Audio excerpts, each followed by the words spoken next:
In an age of giants, not of stature, but of fear, doubt, and impossible odds. One story echoes through time, a testament to a power far greater than our own. This is the story of a boy, a giant, and a faith that could move mountains.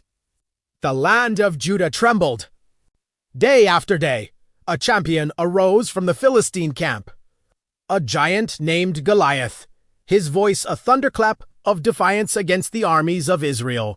He was a man clad in bronze, his challenge echoing across the valley of Elah, freezing the hearts of seasoned warriors. For 40 days, fear held a kingdom captive. Hope dwindled with each risings, as the taunts were louder, Malvenomu. But while an army cowered, a shepherd boy was tending his flock. David, the youngest son of Jesse, was a youth with a heart attuned to a different rhythm knot, the drumbeat of war. But the steady, powerful heartbeat of God. His hands, though skilled with a sling, were more practiced in the art of praise, his voice more familiar with psalms than with battle cries. Sent by his father to the front lines with provisions for his brothers, David arrived not as a soldier, but as a concerned brother. Wateah, however, was not the sound of courage, but the chilling silence of fear. He heard the giant's blasphemy, the venomous words hurled against his people and his God, and in that moment, something ignited within him. It wasn't pride. It wasn't arrogance. It was a holy fire, a righteous anger. Who is this uncircumcised Philistine? David declared that he should defy the armies of the living God. His words, bold and unwavering, reached the ears of King Saul. Standing before the king, a mere boy in the presence of royalty and hardened generals, David was not intimidated.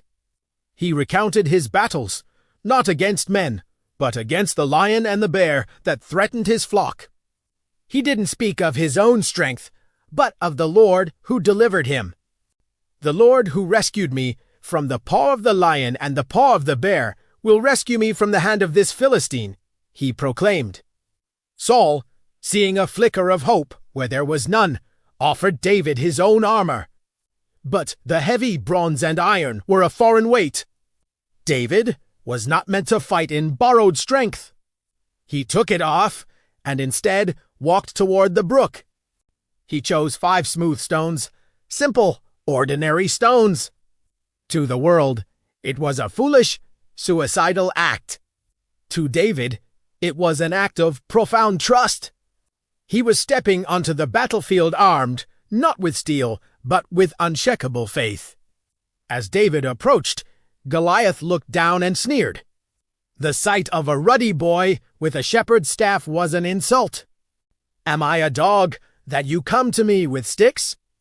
The giant roared, cursing David by his gods. But David's voice, clear and strong, cut through the giant's rage. It carried no fear, only conviction. "You come against me with sword and spear and javelin, but I come against you in the name of the Lord Almighty, the God of the armies of Israel, whom you have defied.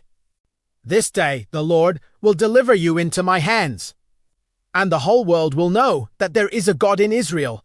With those words, David ran, not away, but toward the giant. Toward the fear. Reaching into his bag, he slung 1 smooth stone. It flew, guided by a divine hand, and struck the giant on his forehead. The mountain fell. The impossible became possible. A single act of faith silenced the roar of an empire and awakened the courage of a nation. Just as David faced his Goliath, we face our own giants today, giants of anxiety, of doubt, of overwhelming challenges that seem too big to overcome. But David's story reminds us that the size of our giant is irrelevant when compared to the size of our God. Our battles are not won with our own strength, but by trusting in His. When you face your valley, remember the shepherd boy. Sure, stones act of fight, moment prayer, declarations of trust. Run toward your giant, not in your own power, but in the name of the Lord Almighty.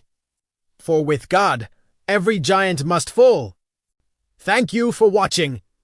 If this story inspired you, please like, share, and subscribe for more content that strengthens your faith. Let's continue to encourage one another. Until next time.